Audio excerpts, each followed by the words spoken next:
I got my buddy Matt today on camera, standing in front of Nakamura here in Stober, and we're having a great time. The first thing I want to do is Shogo. Just give me a high five real quick.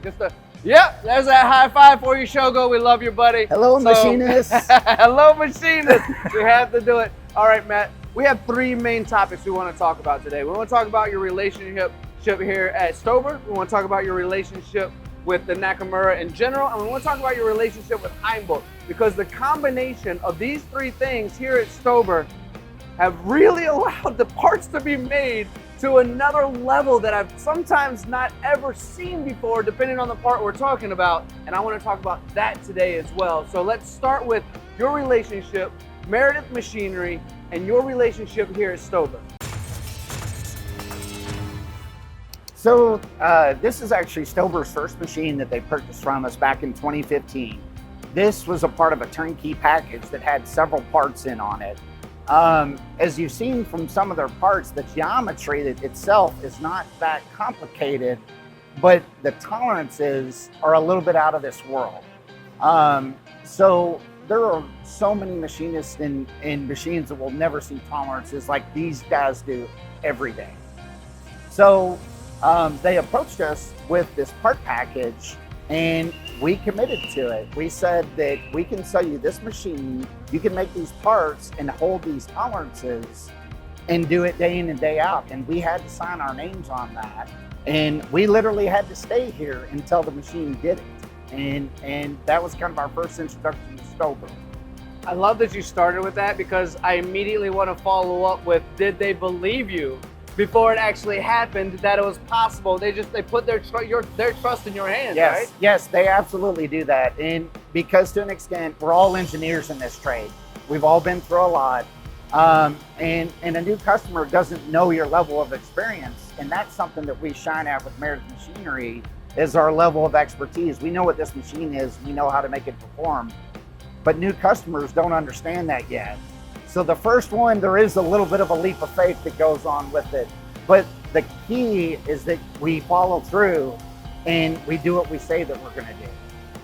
If that wasn't the truth, then I wouldn't be looking at a Nakamura right there and another one on the other side of the floor. And I hear there might even be another one coming after that. So that's right. If their belief in you wasn't fulfilled by you based on your expertise, it wouldn't have multiplied. This would have been the first and last. That's exactly right. Yep, but this is actually their third WT300 right here, and they are talking about another WY150 for Sergio and Shogo. Love those guys. So let's talk about a little bit about Nakamura. From my understanding, spending time with Shogo and Jundi, going to Japan, hearing about the history, how long they've been around, and seeing the automation of how these are machined within their own facility, I have learned quite a bit more about flexibility and multitasking, and combining those two with actually having the rigidity and reliability. And we're going to jump into that a little bit more into Hainbuch in the next part of this segment. But let's first focus on Nakamura and your belief in Nakamura, and now Stober's obvious belief in Nakamura. But let's talk about the multitask and flexibility combination that Nakamura brings to the table. So what's interesting about Stober is that they only run a couple hundred or something. And these are, as I said, in very tight tolerance parts. So not only do they need to be able to run tight tolerance parts, they need to be able to change over in between multiple parts quickly. So one of the solutions for that was the Hainbuch Centrotech system in conjunction with quick change tooling that allows them to go in between different jobs while maintaining the level of accuracy that they need. Yeah, and I'm gonna now segue a little bit into a couple of pet peeves. Is that okay with you? Sure.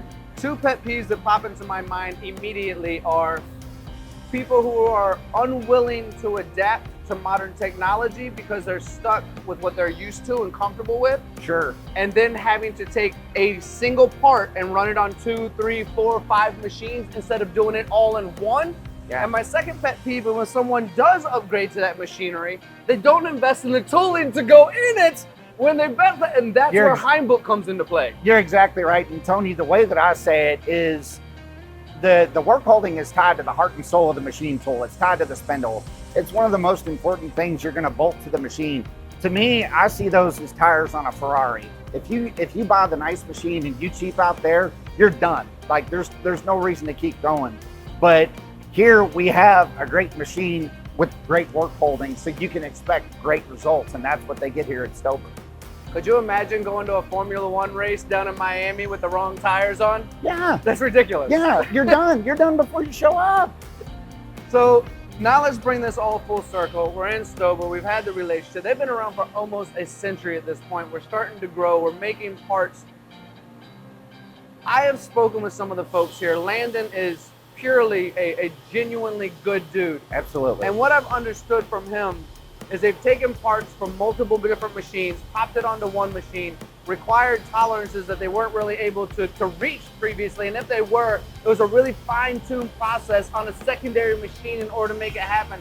So my point is, with a high mix, low volume location, but someone who needs to make a lot of parts, even though it's high mix and low volume, how important is the ability to change over quickly and to have parts come off that are right the first time, every time? That's huge. You know, for these guys, their parts are, like I said, the geometries aren't complicated, but it's the tolerances that are difficult.